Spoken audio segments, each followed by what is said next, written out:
There we go. So, right. So, thank you all for joining us today.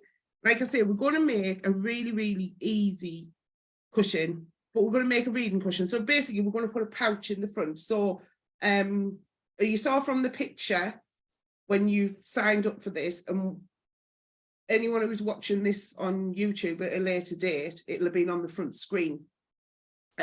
Just as a little pouch in the front. The ones that I made previously, I put a embroidery on the panel on the front pocket. So you can do that if you're making another one, embroider your fabric first, or you could do some applique on there, or you could, if you've got some letters, you could put someone's name on there as well, or a picture of a book or anything like that you want to do, or you can just leave it plain. But you want two really contrasting fabrics for the front panels. So in the description, on the website, but I will put it in the description of this video for YouTube, I did put down what you would need. So for your front bit, you can use 2 fat quarters. It'll be more than enough. You can cut from 0.5 meters if you want to, but fat quarters is the sort of minimum size that you need. So if I go to my little pile of goodies I've got in front of me here. So I've got this cute hedgehog fabric, and then I've done a coordinating sort of plain. It's not plain, it's got lines on it, but it's a plainer one. So I'm going to have, I think my hedgehogs as my pocket piece, and then the other fat quarter is going to be the background. So that's for the front of your cushion. And then for your back, you'll need 0.5 meter to cut it out of, depending if you're going to do a zip back or an envelope back. I am going to show you both. So if you've never put a zip in before, I'm going to show you how I put a zip in. There's a few different ways to do it, but I'm going to show you the way I do it. So I've got some for me, the envelope back I'm going to show you, and then some for the zip back. And then also I've got a piece of wadding. Now my wadding is offcuts. And if you can see, it's like a patchwork. I've just zigzagged it. You can see there where I did a bit there that was too short, so I added another bit. A little bit of a hole there, that's absolutely fine.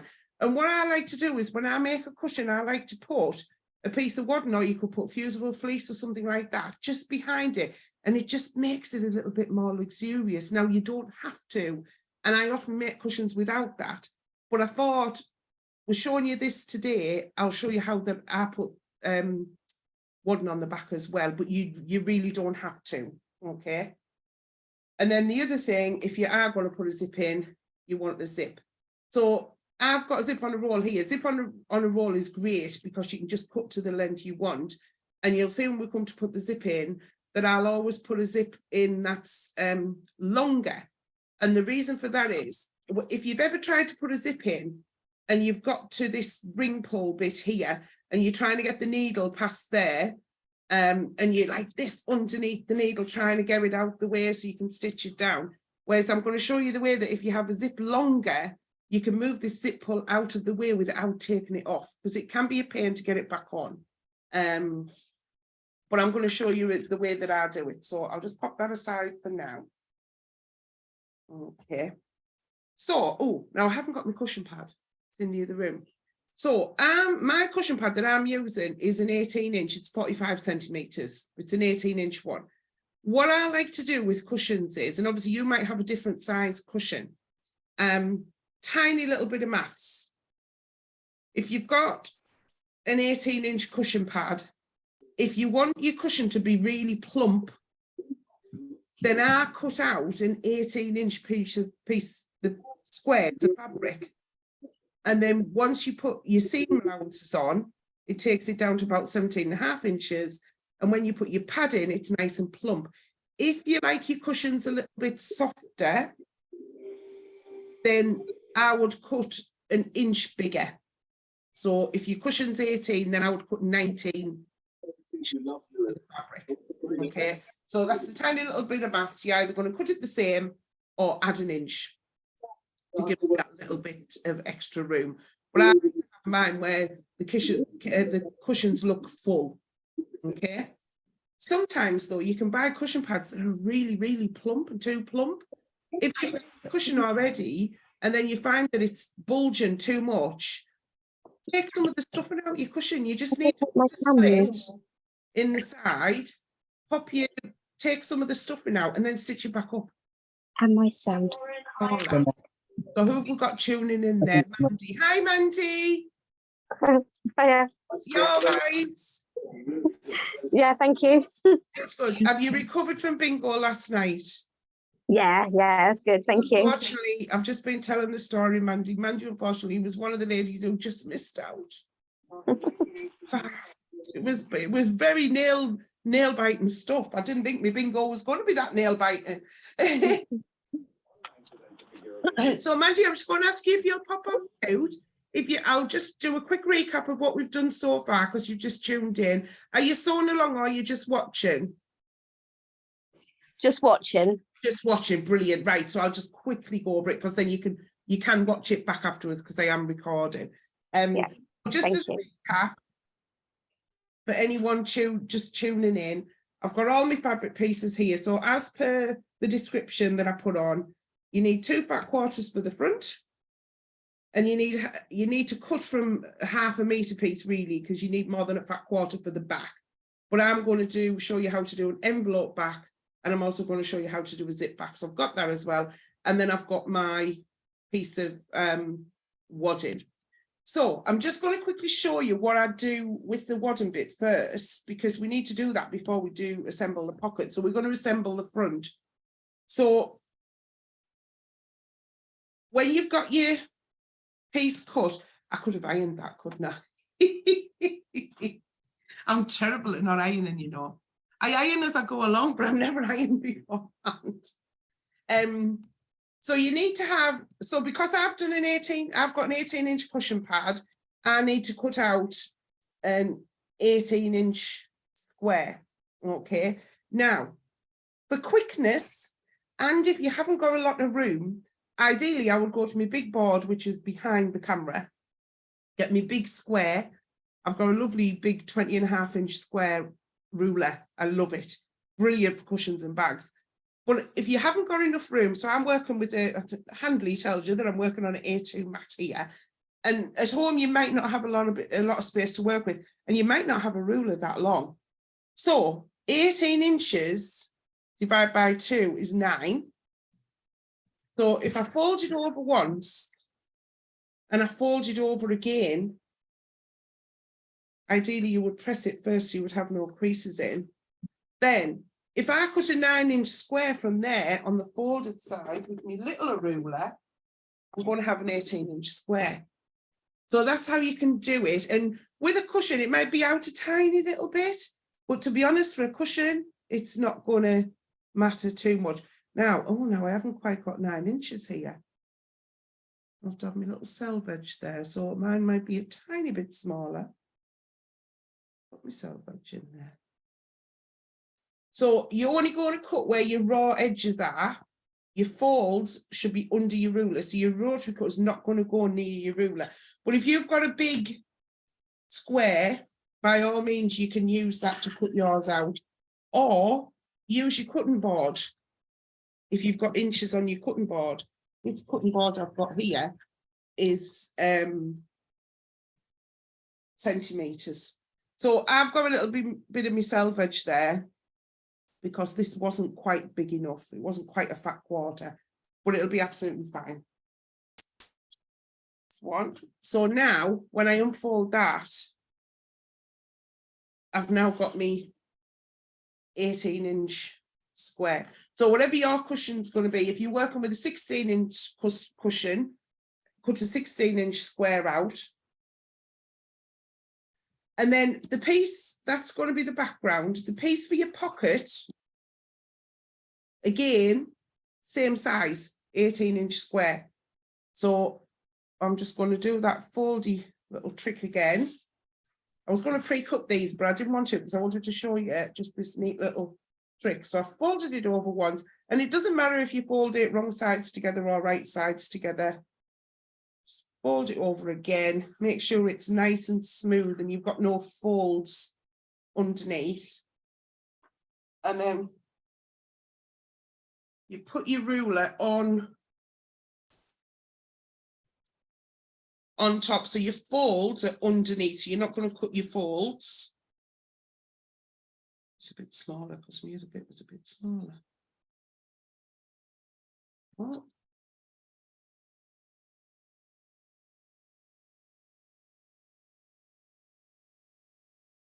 Oh.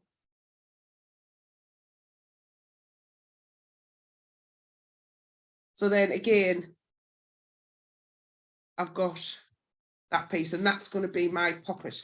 So the pocket piece you can just set aside for now. And I'm going to show you what I do with my wadding. So I've got my piece of wadding. It's not cut to size. So I've zigzagged some scrap pieces that I had. It was what I cut off the edge of a quilt, the long strips. I don't like to waste anything. And I'm going to get my front piece that's going to be sort of, only going to see the top of this, because this is going to be, you're going to put the pocket on the front here. But I'm just popping that on there like that. Now you can use a little bit of 505 or stick and spray temporary adhesive on the back of here if you want to. But what we do need to do is stitch this, because if the cushion's going through the wash, you really do need to have this quilted a little bit. You could quilt it to death. You could, this is a great one for if you want to practice some of your free motion quilting. It's absolutely perfect for that, because it's going to go, the bottom bit you're not even going to see, because that's going to be inside your pocket here. So it's a great one for that. So what I'm going to do is just quickly show you a little bit of quilting. I've finally got me anyone that knows, I usually sew on a brother. But I've got my Juki back, my straight stitch. So because I bought my new long arm machine, I've now got my Juki back here. And I love it because it's dead fast. So I can whiz this dead fast. So if anyone is stitching along and doing a little bit of quilting, all I'm going to do, should I just do straight lines? No, I'll do what's called cross hatching and show you this. And I say this is an optional extra if you put the wadding on. You could put fusible fleece on where you iron that on, then you don't need to quilt it. But you can, if you want to quilt it, then, you know, like I say, it's great practice. So I'm just going to do, I like to do a long stitch, you know, I'm on 4. I haven't tested whether this is sewn. I just need to check. There we go. Are you ready for the speed? This is going to go fast.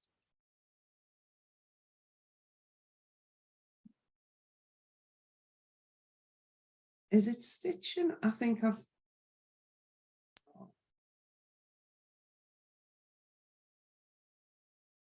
I'm not sure if I snapped my thread. Let's have a go. Let's have a look on the bottom. No, it's stitching.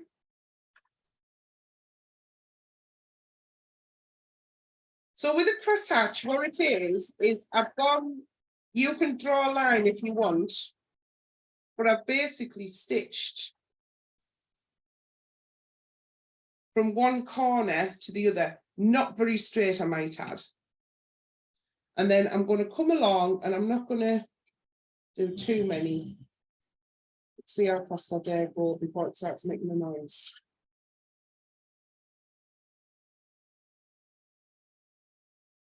And I've left a gap of about 2 inches. Like I say, you could, I'm going here for my little button to press to cut my thread, because I'm used to doing that on my brother.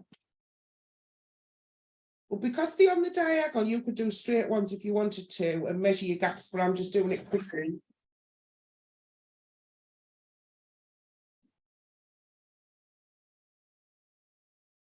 I haven't even got my walking foot on. I'm just going for it, just so we can get it stitched.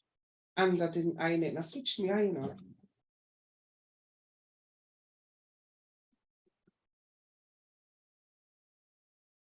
I say, if you're not putting any wadding on, then you can fast forward this bit if you're watching this back.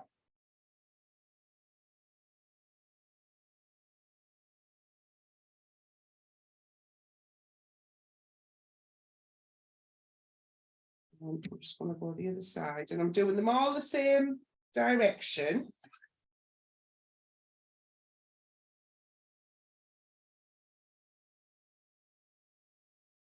That first one I did was really wonky.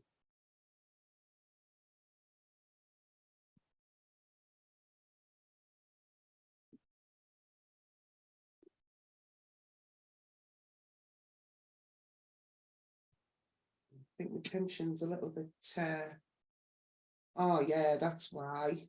I wondered why.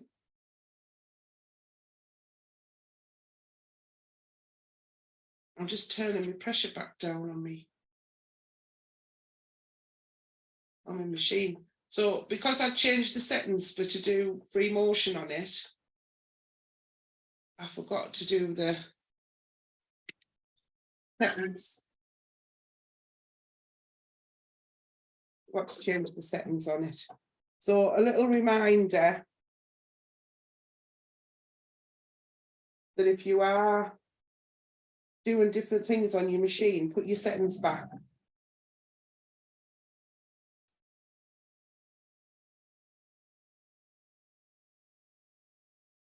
Right, so doesn't even look iron, does it? Because it isn't. And then I've done all them one way, and then I'm just going to go the other way.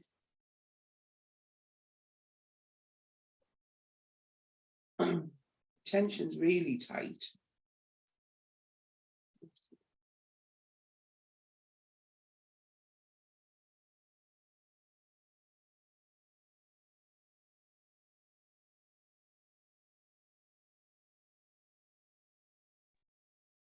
Yeah, my tension's really tight.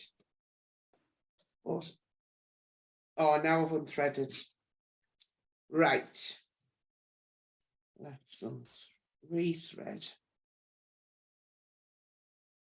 Now, the other thing, if anyone has this machine, you'll know that it's really fun to thread because the needle goes in sideways. So, you know, normally when you thread your needle's in front of you here, it isn't, it's sideways.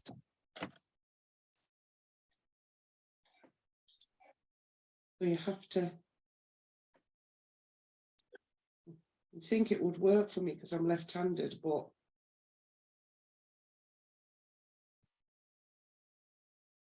bear with. I thought, oh, I'll whiz through this cross hatching, show you a new technique. Might have to do it by hand. It did thread straight away. There we go.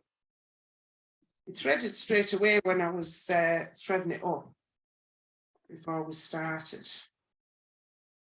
Right, so again, I've done down the centre, and then I'm just doing roughly about 2 inches across.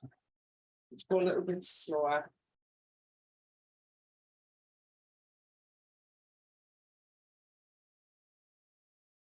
And ideally, it will probably work better with a walking foot on.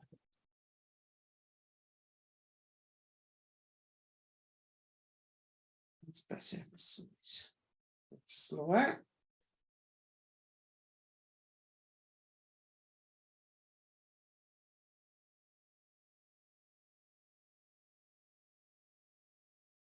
I want to say, if you want to practice a little bit of free motion, or if you've got any rulers and you haven't tried them out yet.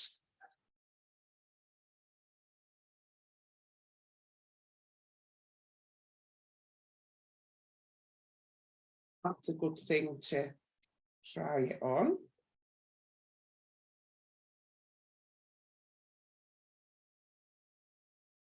Oh, and then the other side, and then I promise I'll give it a press. I should have done before I started.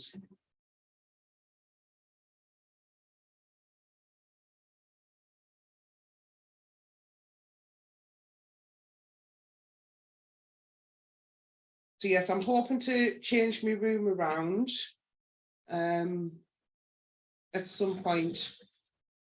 My next job in January is me self-assessment, my tax return. Got to get that done first. Keep the taxman happy.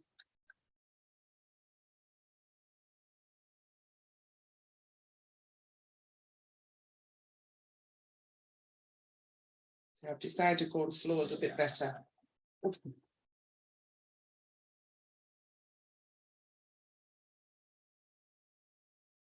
the last one.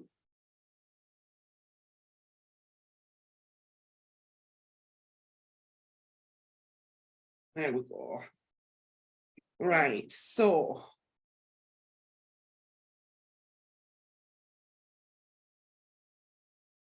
So I'm going to give this a press. Look a lot better. So I've got my wool mat. I do like a wool mat after I discovered them. I have to snap my thread a little bit there because I could feel where my tension was a bit tight. But yeah, after I discovered wool mats, if you haven't got a wool mat, get yourself on Amazon because you can get some really, really inexpensive ones on Amazon. I definitely recommend going on there. Look at that. That looks better already once I bind it. I've got a few different sizes. I've got a little mini one. What Val gave me, I don't know if Val's on. She might not have, she was joining us. She might not have joined us yet. I've got this one, which is about A3 size. And then I've got an A2 size one, which is my biggest one. Have that one on me at the table because it's a bit big to have on this one with the camera. You can see there, once you give it a press, it looks stacks better. And if you've got any bits that are a little bit wibbly wobbly that you're not keen on, that's the bit you're going to put under your pocket. So I've got some little bits down here that's puckered a little bit. And that's the bit I'm going to put under my pocket. Oh. So if you're going to quilt it, do your quilting first. That's your first job. Oh.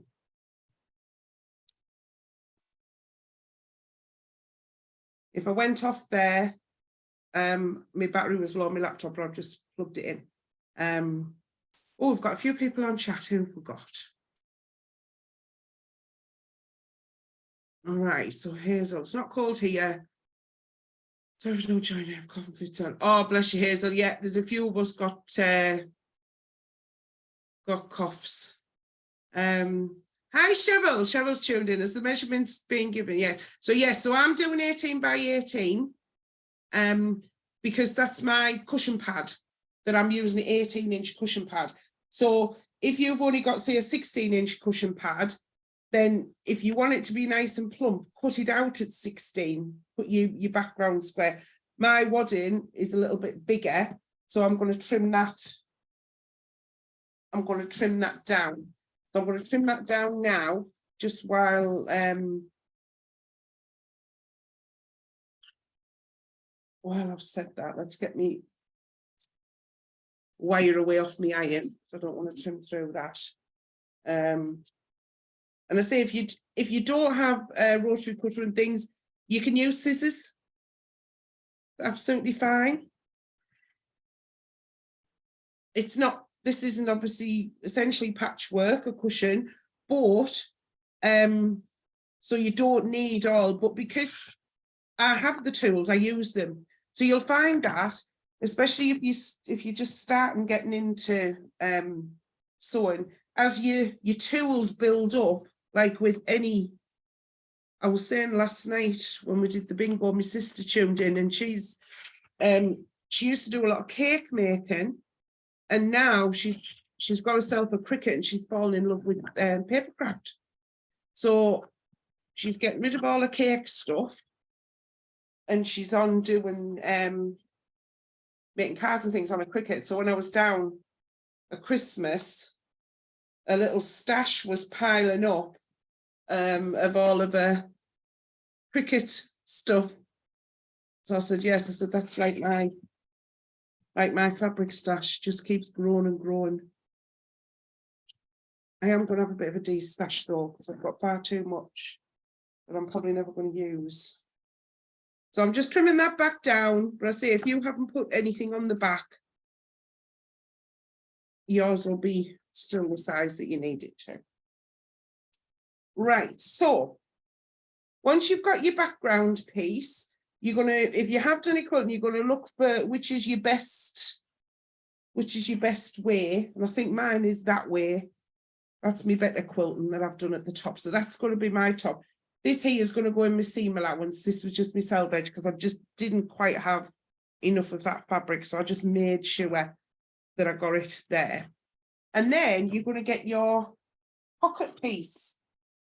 So I'm using this one. So if you want to do where you want to put something on here, like a name or an embroidery pattern or something, then I would reverse it and do this pocket piece as a plain fabric and your background piece here is your patterned piece, whatever you decide.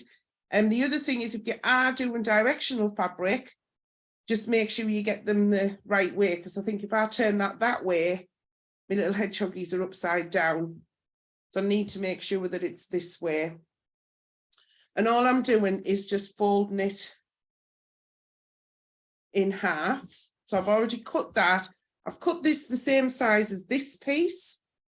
I've folded it in half and then I'm just lining it up along the bottom. Now, because my green background was a little bit short of the 18 inches, the hedgehog, I did cut 18, so I'm just going to trim that just so it's even. Oh. Now, we've pretty much finished the front. The front is now ready and done.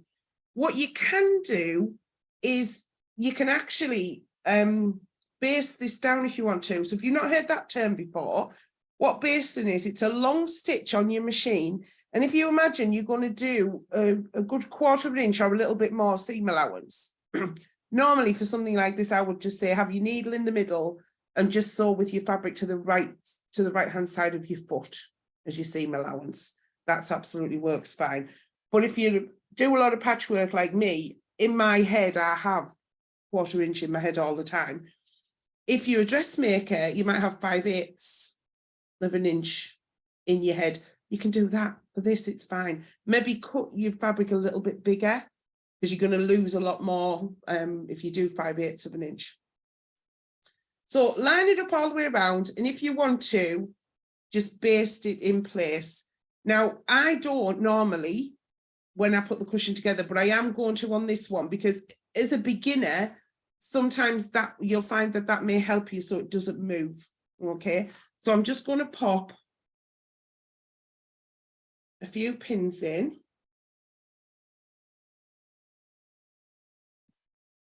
I think this works well with the patterned one on the pocket. You're not going to put anything on it. On me read a story little rhyme I've got, the embroidery rhyme.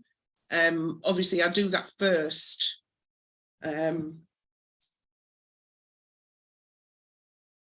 Before I put this on here. There we go.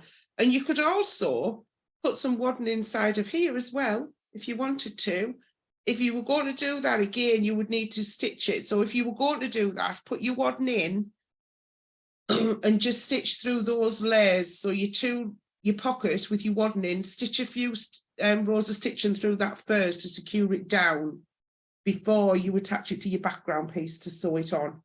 Because again, you want to have it stitched to a certain extent before you put it in the washing machine, if it is going to go in the washing machine. So we'll baste round. So again, we're going to have that long stitch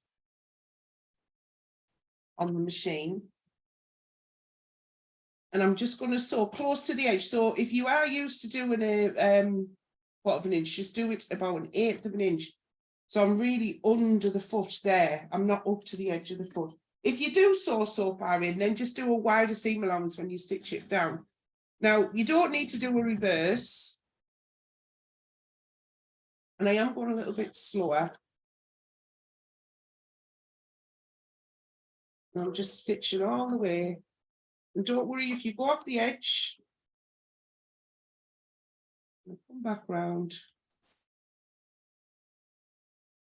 And then go along the bottom. So you can see I'm not taking my pins out as I go because I've pinned well away from where I'm stitching. So that's another little top tip.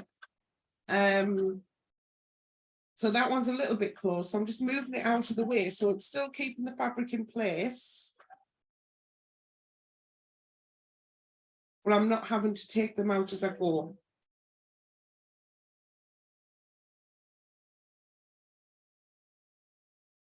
And this just keeps everything lined up. So basting is just a long stitch on your sewing machine.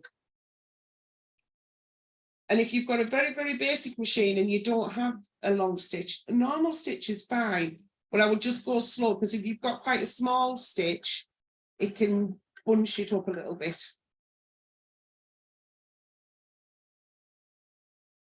Oh.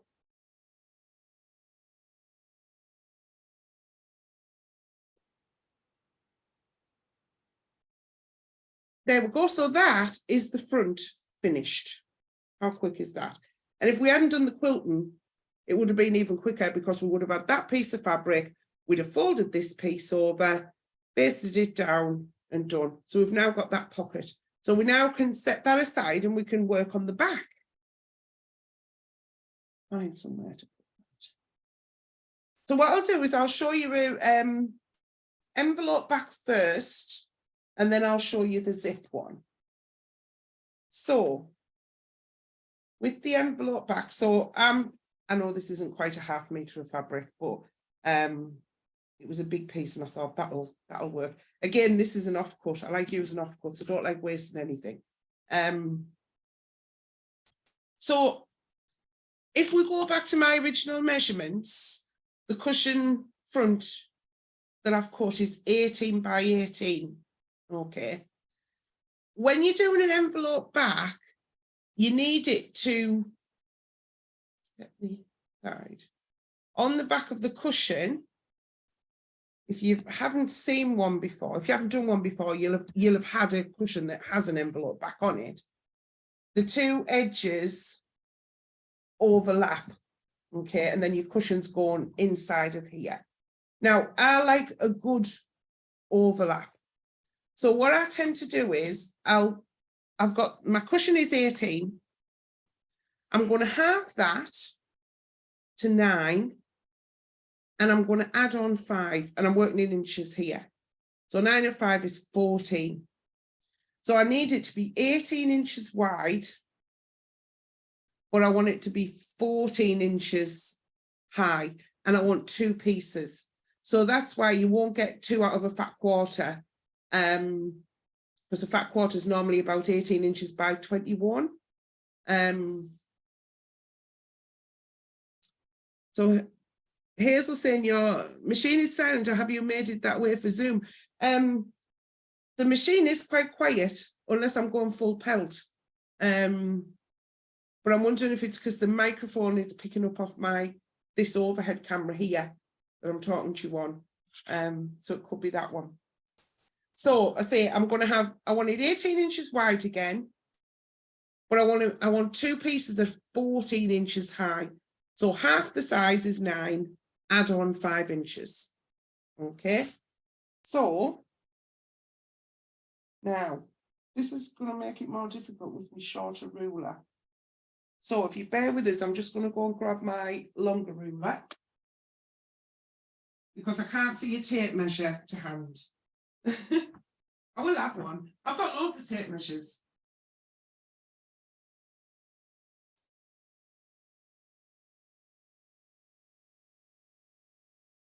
And this ruler I've got using here, it's me 6.5 by 24, and it's the first ruler. It's fluorescent. It doesn't look fluorescent on my camera here.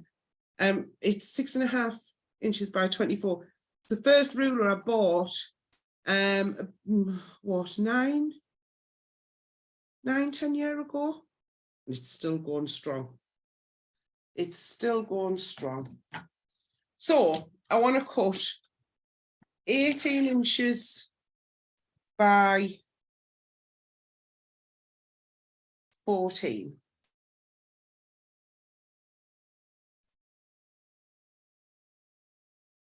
I say this is how I would do it, working in a smaller space. So I'm just going to fold that over because I've got my self edge here. So I just want to trim off. Just trim off that self edge.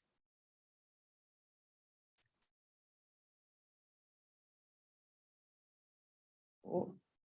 And then I'm going to measure 18 along here. Now I am a lefty, but I can do a little bit of cutting with my right.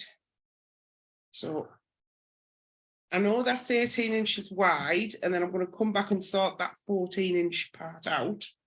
I'll get my other piece and put this at 18 inches wide as well. So I know I've already got that straight edge there because that's the one I've just cut. My 18-inch. See, if you've got a big ruler, or you can do it on your cutting mat, or you can mark it with a tape measure, and then you can cut it with scissors if you want to. Oh. So I've got 18 inches that way. I want 17 inches this way. 17, 14.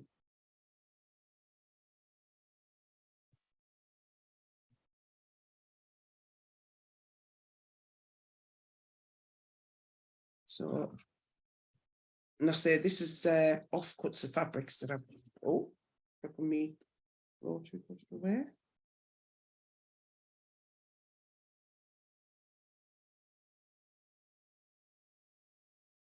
So there's one.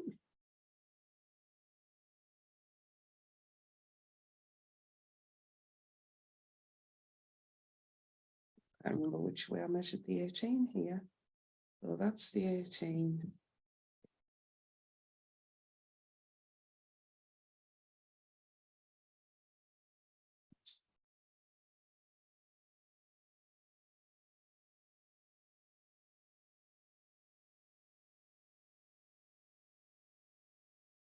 Now, ideally, my ruler should go all the way up to there, but if it goes out a little bit, it's a cushion and it's going to work. And I think sometimes, and it happens to me as well, sometimes I get a little bit stressed when I'm sewing. So if you try and take the stress out and just enjoy it, otherwise, put the project aside and come back to it another day, because it's all about enjoying it. Right, so I've got my two pieces here that measure 18 by 14. And that's the 18 is because that's the width of the cushion. And then I halved it and got to 9, and I added 5, and that's how I got to the 14. So if you're doing a 16-inch, you're going to half it to 8 and add 5. So yours is going to be 16 by 13. And then what you want to do is take one of your pieces and have it wrong side facing up. If you're using a plain fabric, normally there isn't a right and wrong side, really. Technically there is, but it's not the end of the world. And then what I'm going to do is turn it over about ½ an inch. And it doesn't have to be exact. But you want to keep it straight all the way along. But if you turn it over ½ an inch, that's fine. If you turn it over ¾ of an inch, that's fine. You don't need to measure it. Just make sure it's pretty straight. Iron the rest of it while I'm on. And then you're going to turn it over again. And what that's doing is it's just hiding all those raw edges.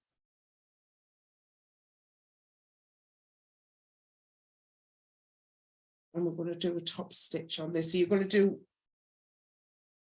and this is along one of your 18-inch, your longer length.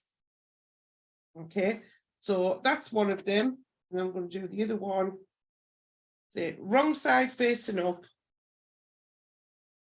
And I normally will start it off just with my fingers first, just to get it started off. And then once I get the iron on, then start turning over the rest of it. That's not the straightest. That's not very straight at all. So if you find you've gone really off, then just press it out. You'll still get a bit of a crease. Sometimes if you've got some, best press, or even squirting with a little bit of water. I think the edge maybe wasn't quite straight to start with. See if that's a little bit straighter. That looks straighter. So, and then turn it again.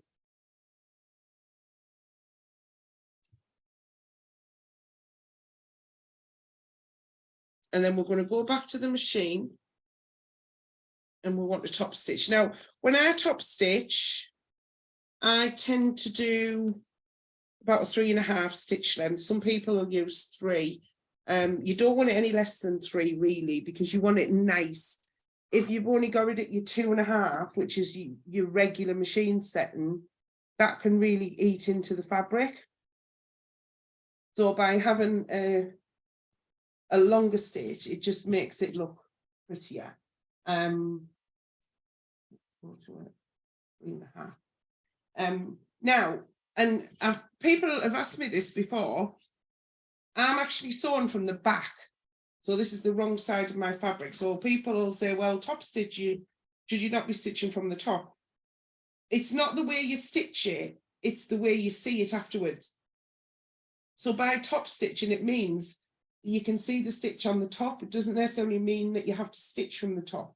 If you stitch from the top, potentially you could go off your line. And we want to sew quite close to this edge. So it is better, but obviously you need to make sure that it's as straight as it can be. And you've got a coordinating thread in your bobbin that's going to show on the outside of your fabric. So I've got the same cream in the top and bottom. So I'm just going to Hazel, my machine will be sound quiet as well because it's being oiled. Tell a drink. Be thirsty, these machines.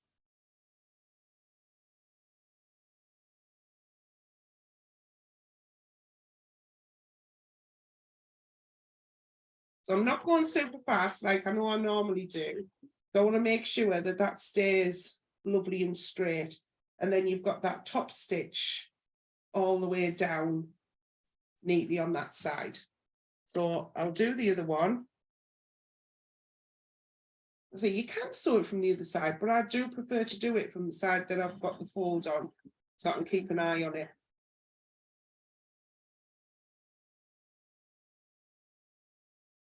And what I'm doing is I'm looking, because my pressing wasn't 100% straight, but I'm looking at one of my lines on my base plate here on my machine. I've got a line here, and I'm just keeping the edge of the fabric or the fold of the fabric the same distance from that line. So I'm looking there, and I'm also looking there to make sure that I'm still on the multiple layers of fabric. And then that helps you keep it as straight as possible. You can, I mean, I've got holes in the machine here. This is where you can put seam guides in, or you can get those magnetic ones. If you've got a magnetic one, but you've got a computerized machine, a lot of people will say that you've got to be careful, you've got to be careful. From what research I've done, putting the magnet here is not going to affect anything on your machine. Usually it's over there where you press your buttons for your stitches, where all your mechanics are. Obviously it's your choice, but I have used them on machines before without problem. Right, so, and there's that one done. Beautiful, beautiful. So once we've got those done, we're going to give them a nice press if they need a press, because the next thing we do is where we're going to put them together with the cushion. And it's easier to press any creases out at this stage than when you've got it together as your cushion.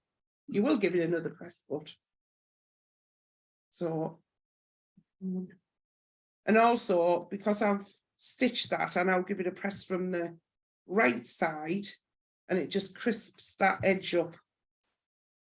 Lovely, what we've just stitched.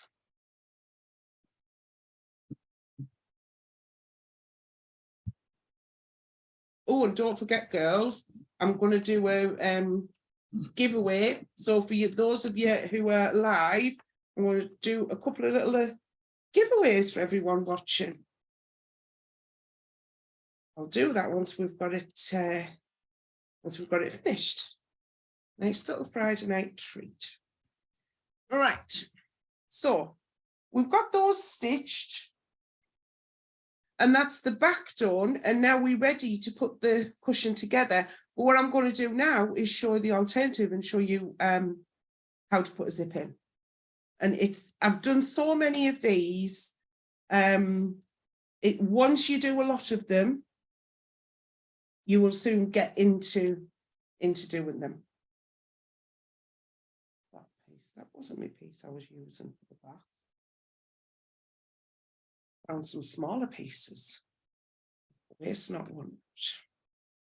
Right, so when you put in the zip back in, actually, I might have to use that other piece because I can just measure this.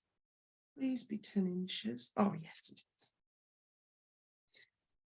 So again, a little bit of maths. So my cushion's 18. But to put the zip in, I want to half that and add 1. So halving it to 9, add 1 is 10. So I want 2 pieces, 18 by 10.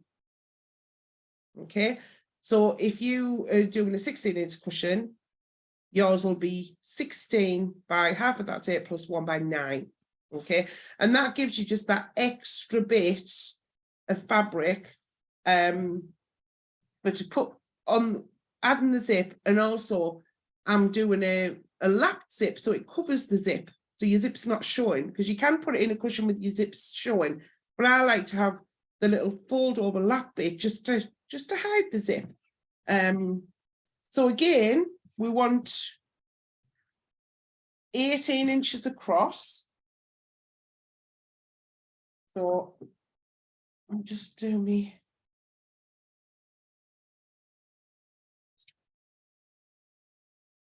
raw edge there, and then I'm on 18 on my ruler.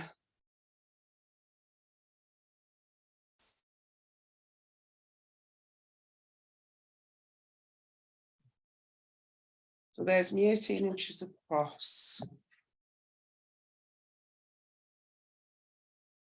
And 10 inches that way. So 10 inches that way, if I fold that up like that. So I've just folded them over, and if I get, you always want to start with a straight edge. So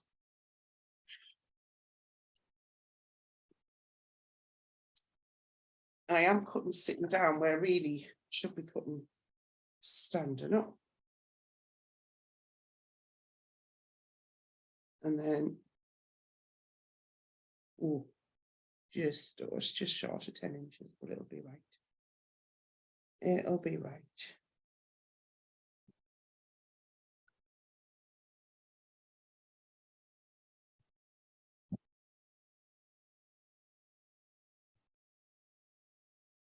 Oh. There we go.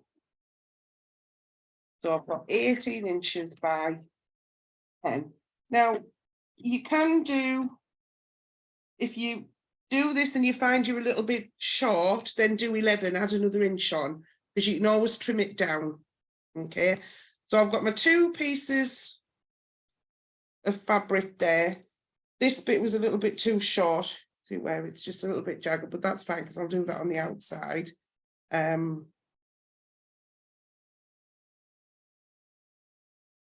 Right sides up. There we go. So I've got both my pieces of fabric, so this is my top and bottom, and then I'm going to get my zip, and this is where I like to use a longer zip. So, like I say, with the zips on a roll, it's great because you've got a lot of excess.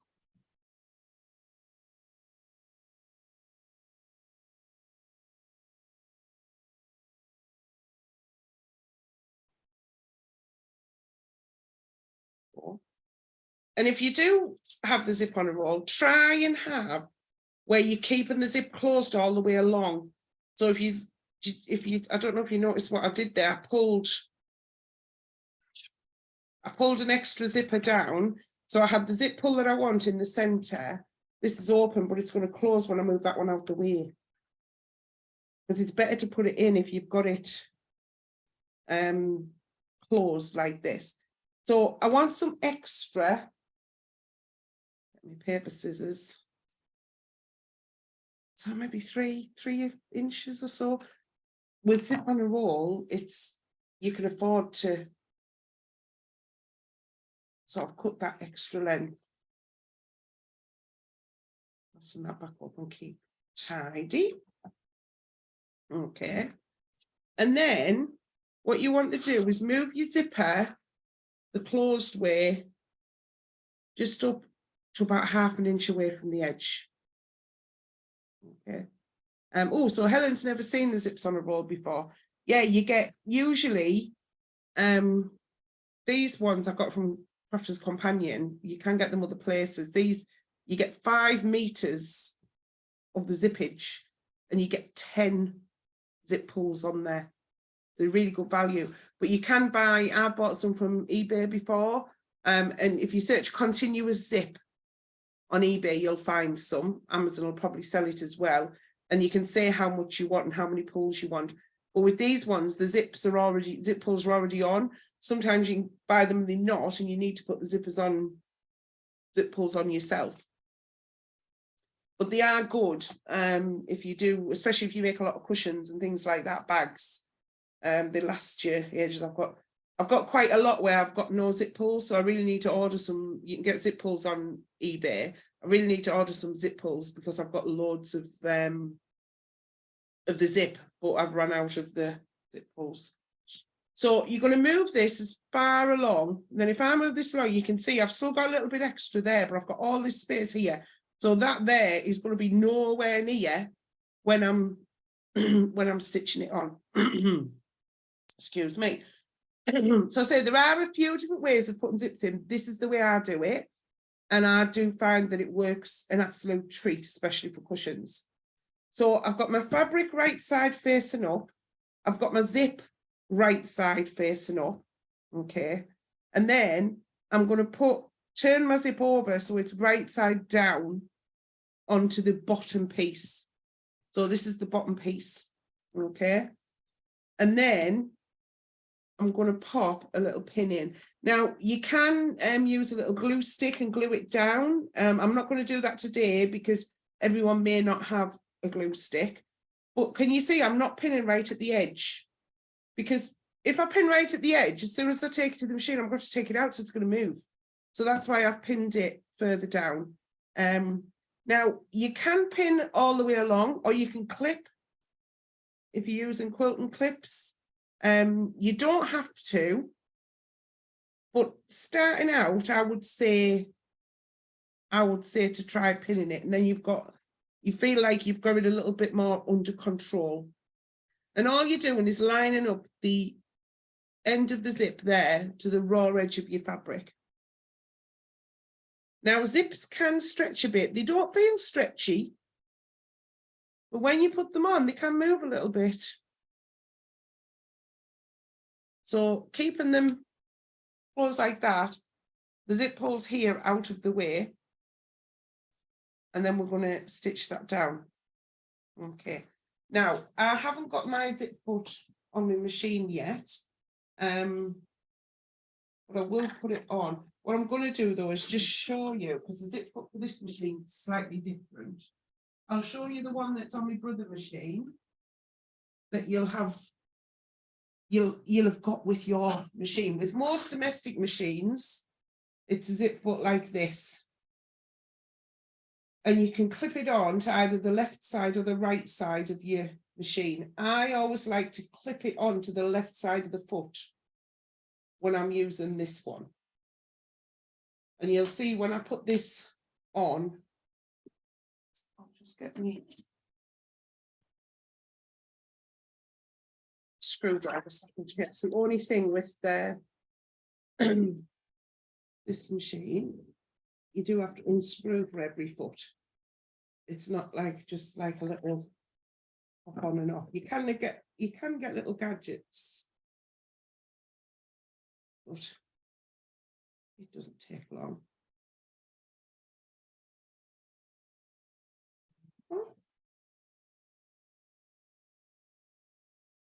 It's nice that you get a big proper screwdriver as well. On some machines, as you'll know, you get the little tiny ones. They're a nightmare. Right. So my zipper foot looks slightly different.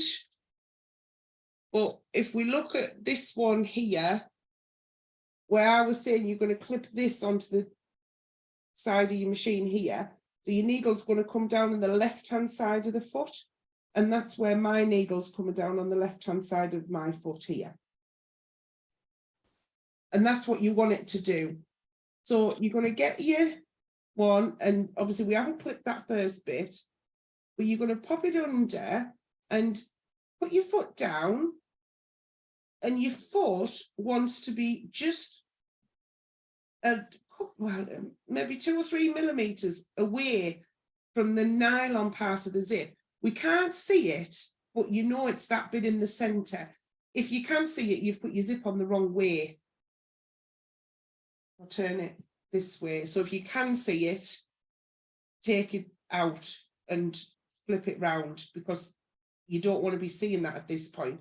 But essentially, and you see, if I do it like that, you can see where it's just running. It's just almost button up to the side of there.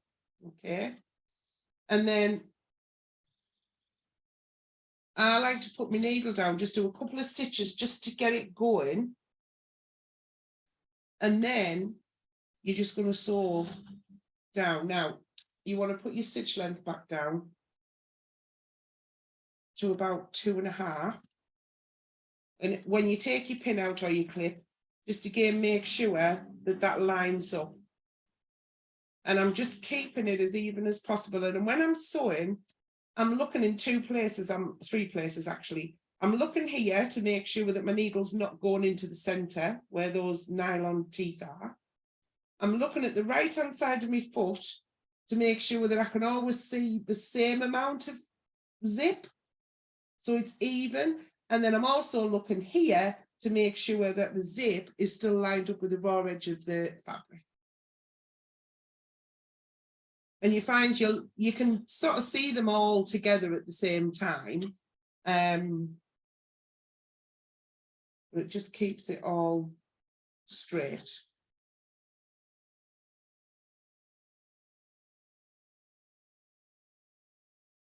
And I say, if you do have a fabric glue, you could glue this side of the zip just on the edge to the fabric.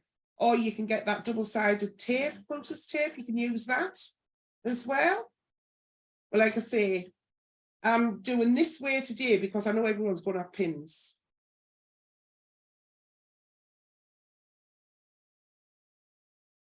So I'm just keeping that all lined up.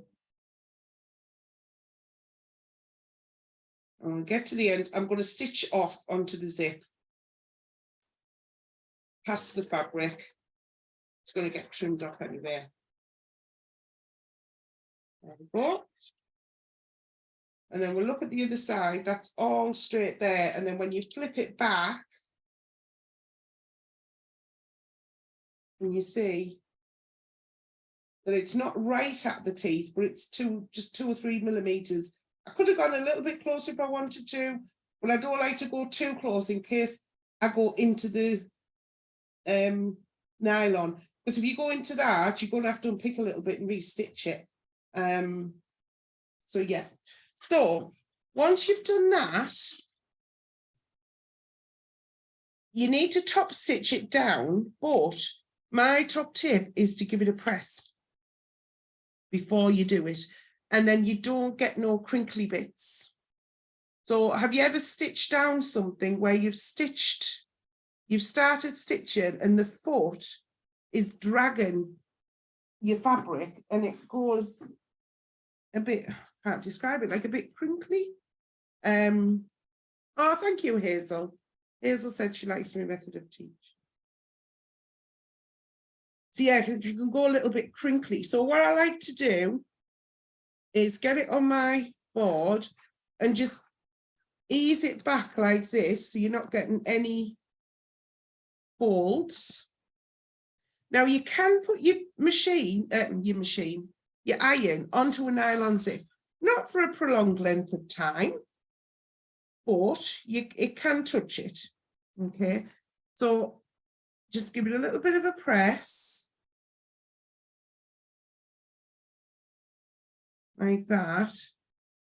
You see, and then that'll make it a lot easier when we come to do the top stitching.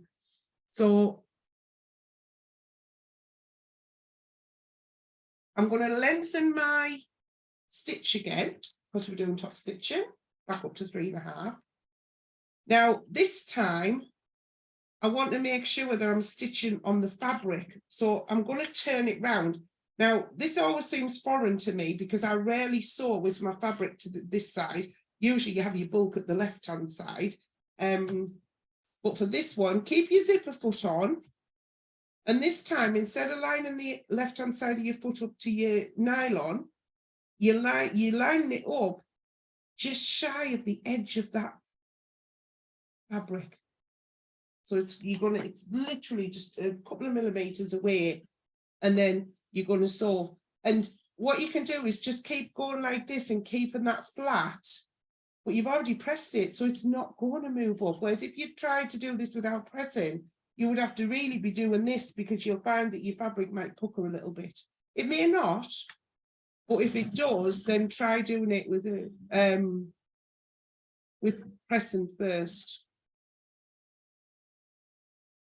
So I'm just gently going all the way down. I know it's keeping it flat and I'm keeping on that fabric.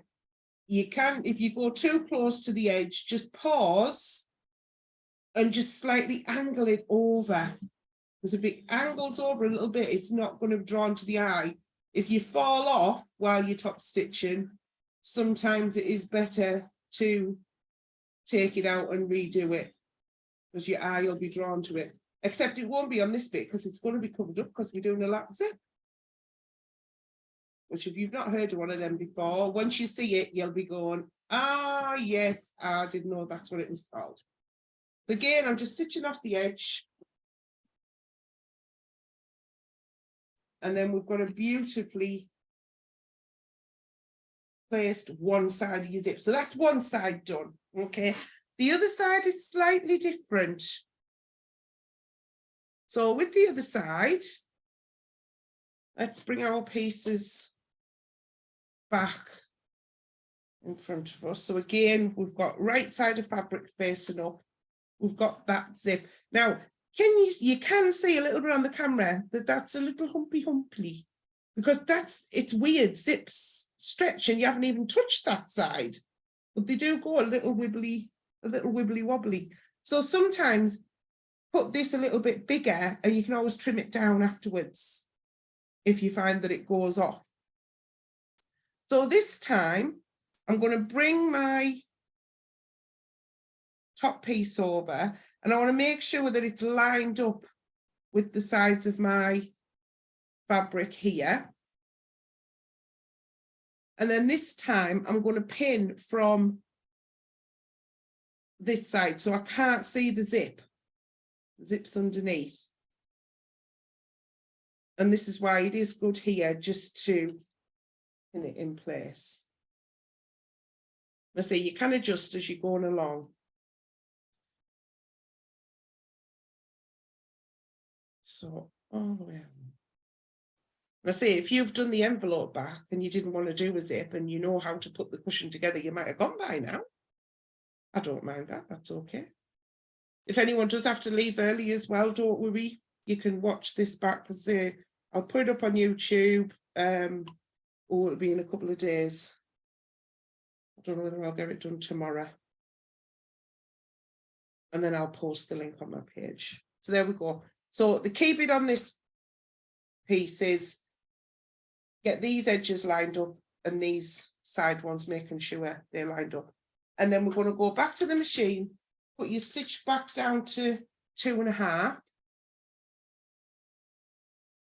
I'm loving it that no one has any questions. I can see a few comments, so I'll have a look at those in a moment, see if there's any questions I need to answer. So I put my stitch length back down to 2.5. It's the same thing again, whereas when we put it under the foot, we want it quite close, couple of mil to them teeth. So you can't see the teeth, but you can feel them. And hopefully you'll sort of have in mind of what sort of, how much fabric you could see on the right-hand side of the foot. It'll look familiar. And then again, we're just going to carefully stitch down, take the pins out as we go.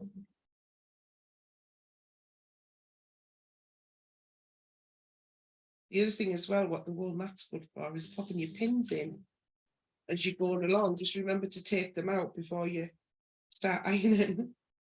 So I can see here that I'm just gone off a little bit with me lining up. So I'll just readjust that. Oh, look at me getting a bit of speed up.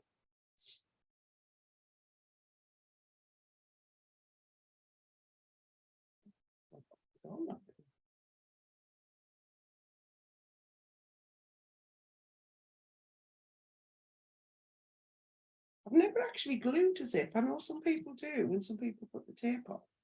I've never actually done it. One time I will, but I think because I've done that many this way, I just do this sort of like autopilot.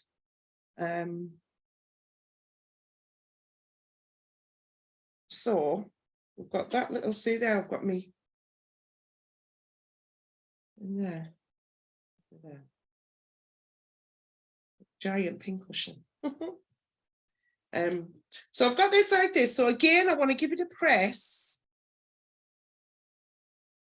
out. So turn it the other way.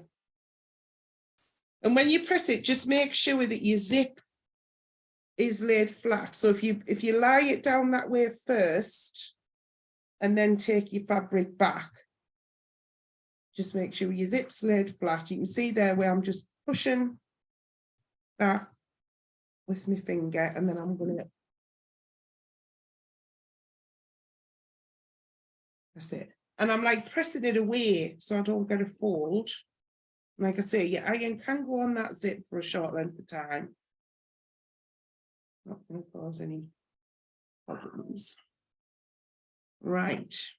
Now, this is the lapped section. What you can do is you can do the same again, where you can do that top stitch all the way down the other side, and then that's the back ready to go in. But I like to have the zip covered up. So the way I do that is I bring my top piece down,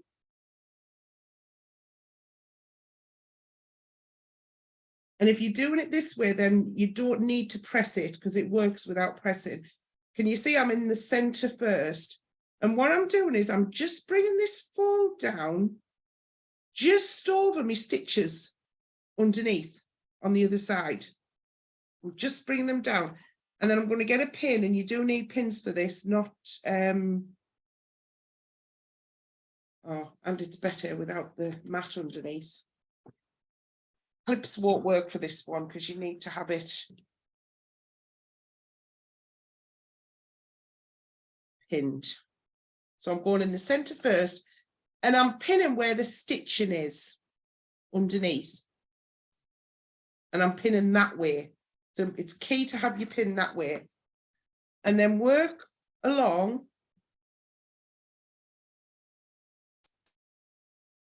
This is like magic this way. Well, I think so anyway. Would help you have a straight pin. That one's a bit wonky. And again. And you'll find that you're pinning through your zip as well here.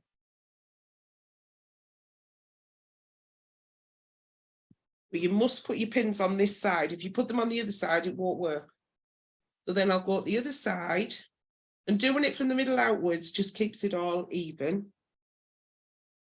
So I'm just covering them stitches.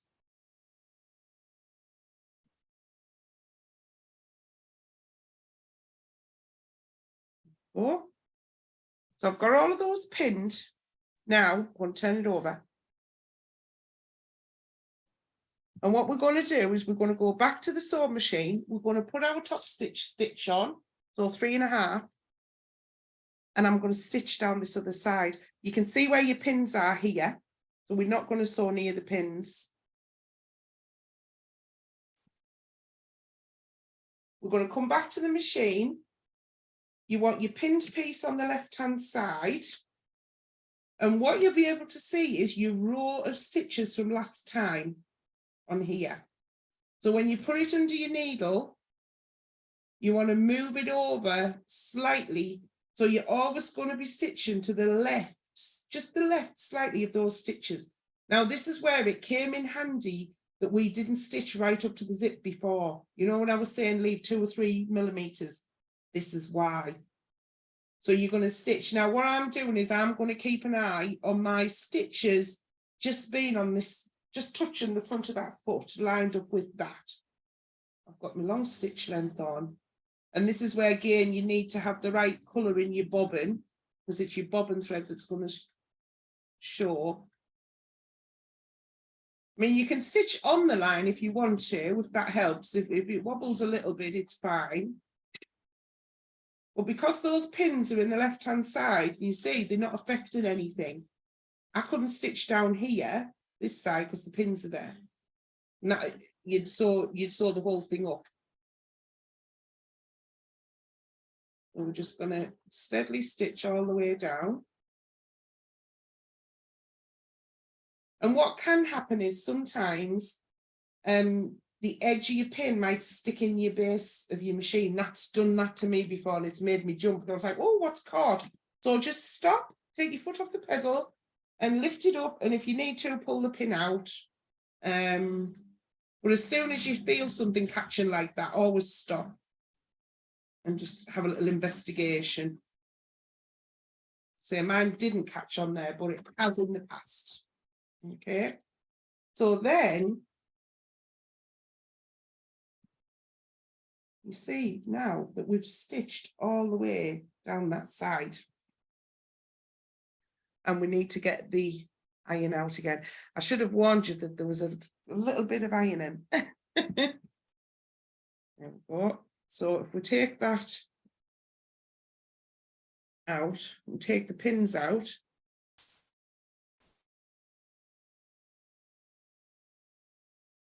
and before we iron it, I'll show you, if we lift that up, there's your zip underneath. And it's going to be hidden by that flap. And that's what you call the lap zip. Absolutely great. It does hide it. And also I find as well, once the zip pulls in here as well, sometimes that can be a bit scratchy. Well, it won't be, because you've got it covered with that little piece of fabric. So I'm just going to give that a press.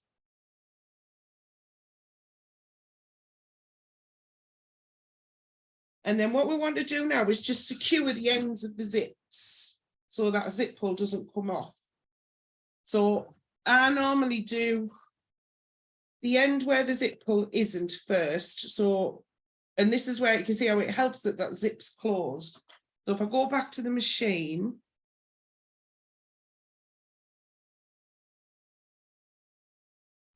so all I'm going to do is just, so I've still got my zipper foot on.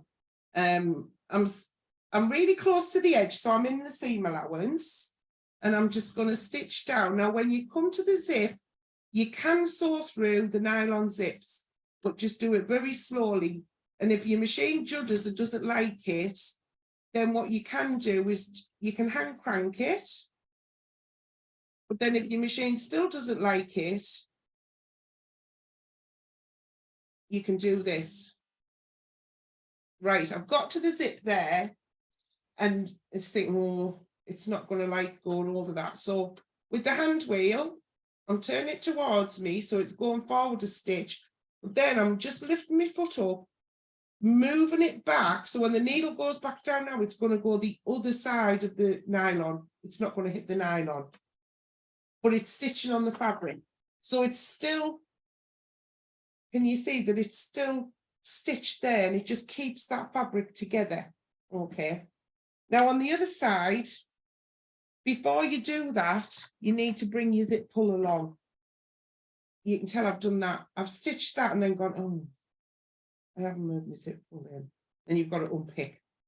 So because you've still got that little bit at the edge there, it's fine. So open your zip pull, line your nylon back up so it still looks like it's closed. Pop that over. You can pop a pin in if you need to, because you want to try and keep your nylon pieces together.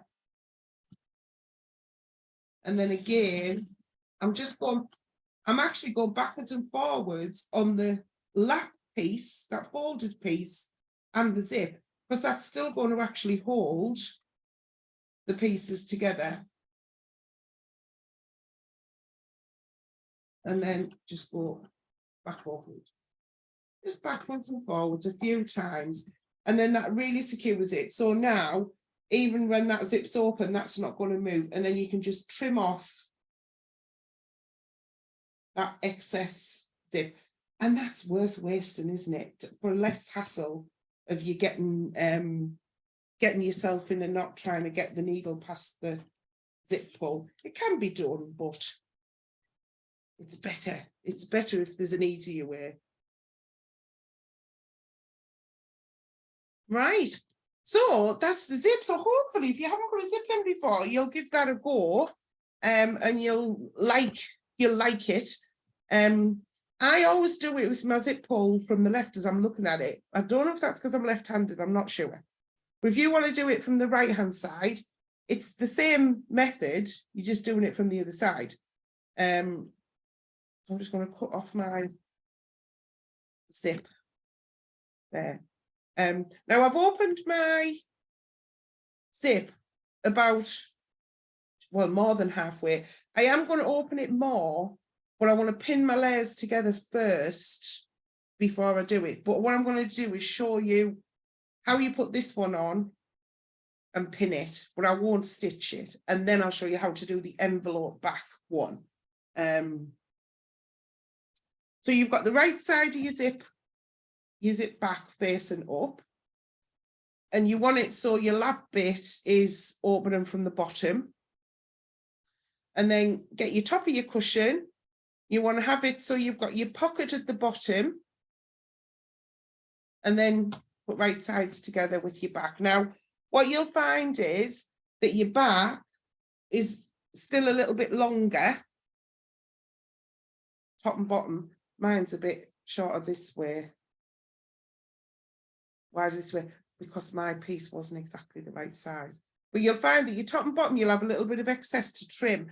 And that's on purpose because, you know, at the beginning when I was giving you the measurements for it, and I'd said you'd have 18 and you half it to get 9 and then add 1. So you'll have 2 pieces that are 10 inches. It gives you that leeway for putting the zip in and the laptop. So you are going to trim this down. Trying to be exact, you're going to be in all sorts of fractions. So I'm just centering that onto there. And my zip's open here underneath, it's open from there to there. Okay, so what I would do is I would pin around here, around this side, then open this up and pull the zip back. I would probably say to maybe about 3 inches. Keep it, you don't want to open it right the way back there, just to about 3 inches. Keep it laid so you can see if I open that up, although that zip's open, I've still got the teeth touching. Otherwise, if you have it like that, this is going to be wonky when you stitch it together. So keep it nice and laid flat, lie it on, and then pin the rest there.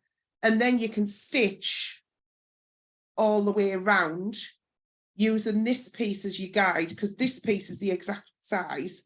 Trim this down afterwards, your top and bottom and your sides if you need to. Okay, always trim that down afterwards. And then if you do a straight stitch all the way around, then you can zigzag it. Or if you've got an overlocker, I tend to pin it and then overlock it round. If you've got an overlocker and you want to use an overlocker, do that. Or just do a straight stitch. You can trim it and then do a zigzag if you want, but you really don't need to. It's on the inside. As long as you've stitched it properly all the way around, it's not going to come away. But it's totally up to you. If you want to do it as a gift, you might want to make sure that it's zigzagged. So that's the zip back. So the envelope back is slightly different. So with the envelope back, you want to get your cushion front right side up. And your two pieces for your envelope back are exactly the same. Okay. So what you want to do is put the top piece on first. And the reason for that is when you turn the cushion the right way around, what you want to do is when you're looking at the back of the cushion the right way around, if I turn this over, what you want when it's finished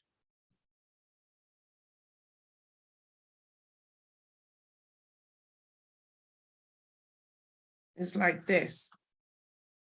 So your bottom piece is underneath and your top piece is this way. So that's the right way of the cushion. And when you look at the back, you want this flap over like that. If you've ever made one of these and when you've made it, that's actually gone upside down and it opens up the other way and you're like, oh, I've put that on upside down. You haven't, it's just the order. And that's how I know is because I've done that myself. And I thought, why on earth? What's happened there? So the easy way to remember it is have your outside, your front of your cushion like that. And you think to yourself, which piece do I want to see on the outside when it's turned the correct way? Well, I want to see this. How do I want the back to look? I want to see that piece. So that's why you put the top one on first.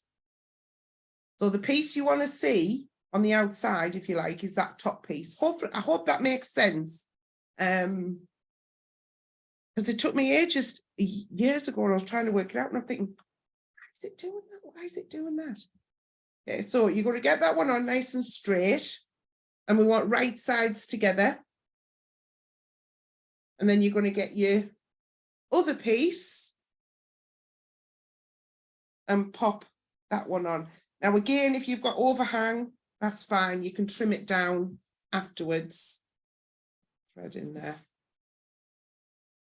So again, with this one, you want right sides facing. If you want to see the back of it. Okay. And because this one, with mine, it's just a little bit bigger than I need to trim it. I want to pin it from the other side, but I don't want these to move out of position. So all I'm going to do, and I will stitch this one. I'll keep that zip back for another project. I've just popped a couple of pins in there so I can flip it over. And then again, when I put the pins in, I'm not putting them right to the edge so that I can whiz round with the machine and I don't need to pull the pins out as I go. Seems a little bit quicker. And because we basted that pocket on at the start, that makes it a lot quicker as well.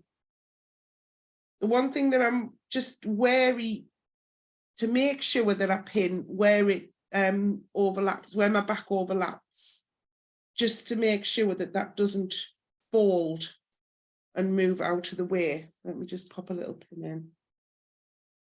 I'll go through a lot of layers there. So I'll just show you there where I'm going through there. I don't want that to fold back accidentally as I'm sewing.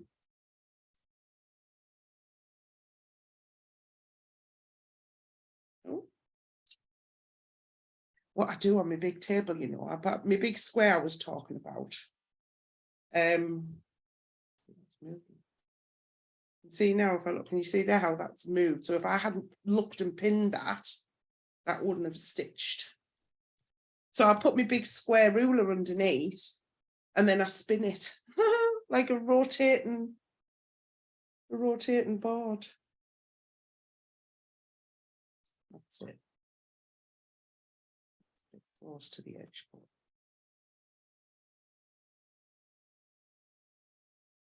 And I know if you've seen a lot of me in the past, I don't do lots of pinning, but there's some jobs just do need to be pinned. So I'll turn it over the other way and take those pins out they initially put in, and then I can just look to check that everything's laid flat before I go to the machine. And then if you've done the zip back, you've got it all pinned. So we're now at exactly the same place of where we're going to stitch it. Now I can't do zigzag on this machine. It is only a straight stitch, but I can swap over to a new machine to do zigzag, or I can whip it round on the overlocker. Oh, come and threaded as well, I thought I had. I just need to go back to my normal foot. And then hopefully thread it quickly.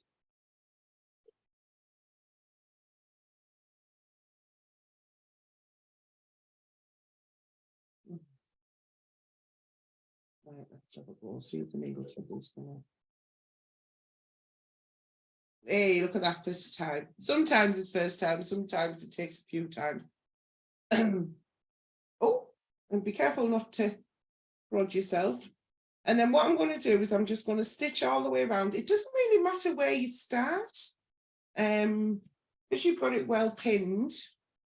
And what I like to do is I'll start right at the edge and I sew off the edge. And when I get to the corner, I'll explain why.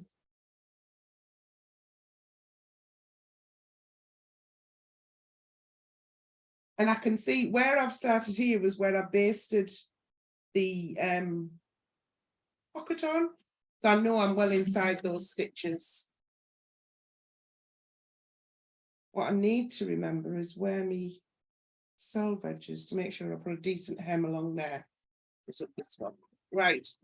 So this is what I do at corners. I don't pivot. So by pivoting, what I mean is you're going to go, say you're doing a 1/4 inch seam, you're going to stop a 1/4 inch before the seam, which I'll do. You leave your needle down, lift your foot up, you're going to pivot, put your foot back down and start stitching.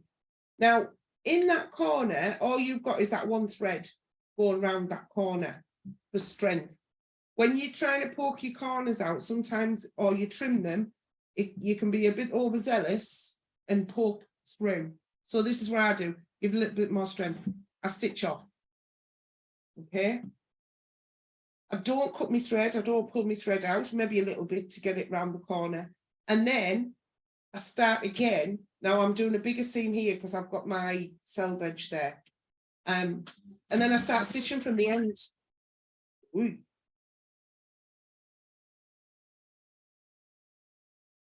And by stitching off the edge, just gives it, you're doing like a crisscross on the corner. Gives it that little bit of extra strength.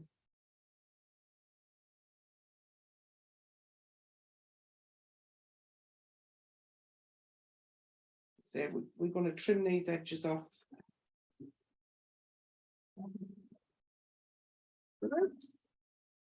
If you're overlocking it, you won't be trimming your edges because your machine does that for you.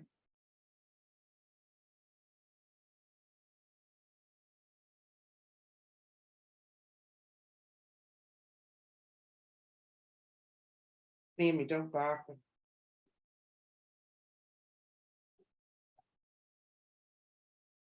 And we don't have to leave a gap because the gap is in the envelope back. So I've stitched all the way around.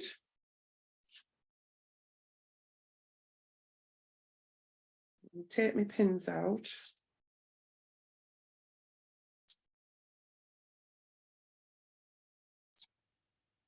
I do hate using pins. They're a pain because you've got to put them in and take them out, but they work. For a lot of jobs, they do work. Yeah. So I've got all of my pins out. Just want to check when I have that selvage that I've caught it all in. Yes, I have. It's all in the seam allowance, we can see there. So now we're just going to trim this. Now, I'm not using a ruler, so you would use a ruler to trim it, so you don't accidentally cut into your cushion. And then I'm going to clip the corners.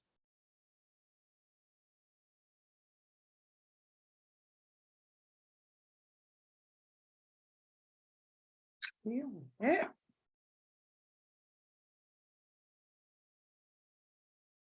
And by clipping the corners, all you're going to do is just put a little triangle. You can use scissors or you can use your rotary cutter, whichever you feel comfortable with.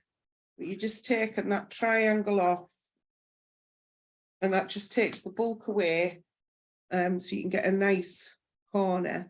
And if you find when you get to a certain one and you've clipped it too far, just go back down and just do another row of stitching. Cushions are really forgiving for that. There we go. So I've trimmed all the way around. So now we've got the big reveal.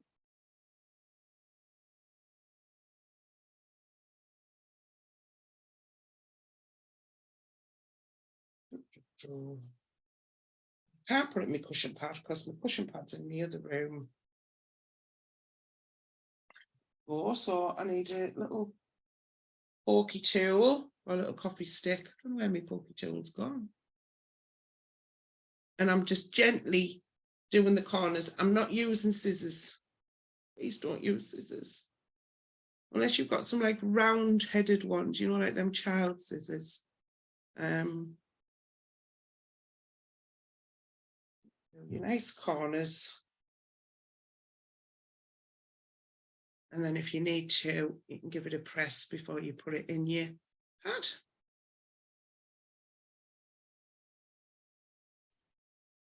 Oh, I was going to look at the comments. I haven't looked at the chat. I'll look in a second.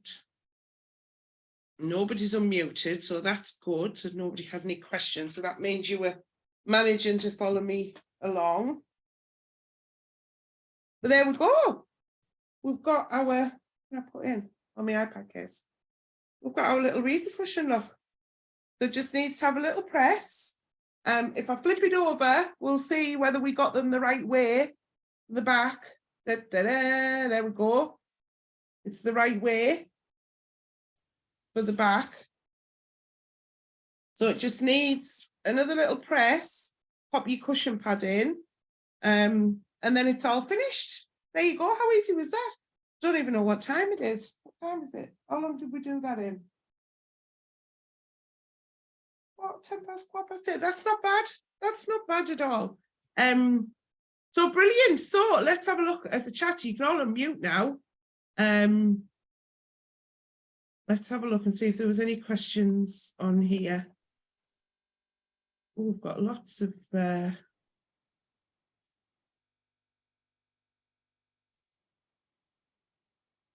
right, so what's the measurements?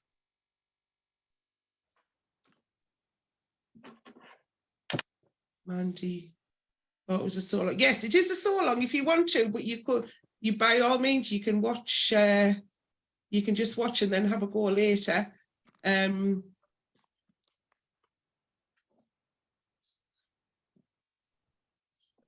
Yeah, so Hazel saying it's hard to keep, is it hard to keep your brain in gear while you Zoom and you're doing Brill? Thank you. Yeah, it's not now. I'm used to it now. Because I've done so much live presentations and demonstrations now. It's get me back. It's a lot easier. When I first started, it was quite nerve-wracking. But it's a lot easier now. The zips on a roll, we did that.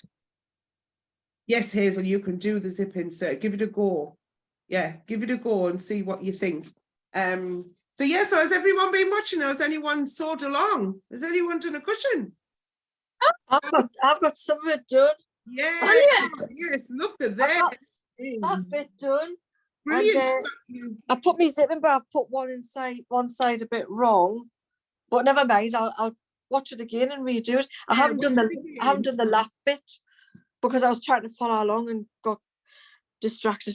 I wasn't Yeah, you listening watch properly. it again, you'll be able to follow it and be able to pop it in. But if you don't want to, if you've done it where you haven't done the lap bit and you've just left it open, you can still do it that way, just top stitch the same. Yeah, I thought I might just finish that off the way it is because it's a learning curve. But I thoroughly enjoyed it. I loved doing the quilting bit on the back of the. I mean, I did it fast. But I It's thoroughly enjoyed it. well, Yeah. it's Really the thing is, it's something where you're not going to, and also as well, like I had a little dodgy bit, my little dodgy bit's in there, so you never Yeah. because that's, you know, and that's the whole thing with practicing. But with having that, I like putting that wadding on, because once you've got your cushion padding, it feels a bit more luxurious. I mean, you can buy luxurious cushion, I can't say it, cushion pads, but they are pricey. So if you buy the ones, buy the cheaper ones, put the wadding behind, you're getting pretty much the same feel as well. So, you know, it's a fraction of the price. And as you've seen, I just sewed all my scraps of wadding. That was a great idea because I've got loads of scraps. Yeah. I thought, I do. Yeah. Jean, I've got a cupboard here that's got, you know those, you know them pop-up laundry bags, the inner circle, and when you they go ping. I've got one of them full. I've got a bag for life full. And I've got other scraps on top. Yeah. I've got scraps that I have of actual wadding left on the roll. Yeah. Really a session just to, what I should do is instead of putting the scraps in, join them before I put them in. And then I'll have pieces. That's what I should do. Oh, that's a good idea as well, isn't it? That is a good tip. With me scraps, I used to cut them in 2.5-inch squares and put them in a tub. Oh, right. Rather than like just put in a bag of scraps. So I've got usable ones, but that fell by the wayside because I kept forgetting to do it. Yeah, it always sounds like a good idea at the time, doesn't it? It does. It's keeping it up. I know. So I'm just having a look to see about, oh, Imogen, have you been sewing? Oh, look at Imogen's. Oh, brilliant. Like that fabric. Has that got ER on it, Imi? It is, yeah, she's nodding. She's nodding. Yeah. It was, I think it was from Aldi, that one. Oh, Yeah, that's let's have a look at lovely. yours. Where's, oh, I've What's lost, that? This one's at Aldi as well. Oh, was it? Yeah. I lost you, Helen. There you go. Oh, wow. Oh, that's fab. And you put a book. I've even found a book. Brilliant. You'll Oh, have to that send looks me- lovely. Those of you that have made one, will you send me a photo? And then I'll Okay. put them up on Facebook. So yeah, so there we go. So thank you everyone for joining us. It's been fab. I'm going to stop the recording now, but please don't go anywhere. So I hope you enjoyed this, everyone who's watching at a future date. I'm now going to do a giveaway, but unfortunately it's only for everyone watching live. So bye for now, and I'll see you on the next video.